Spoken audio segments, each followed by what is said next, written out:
In this video, I'm going to show you how to export your email from Canva to your Gmail account.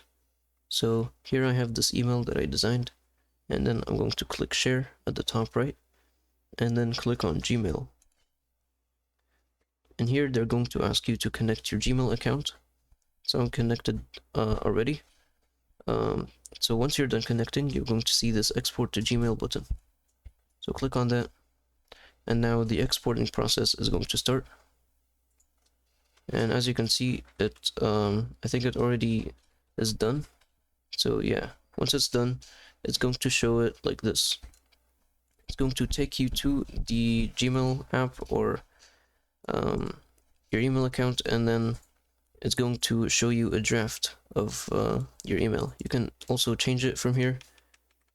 Everything that you designed over there can be changed. And this link also you can change the link that you put within this link within this button.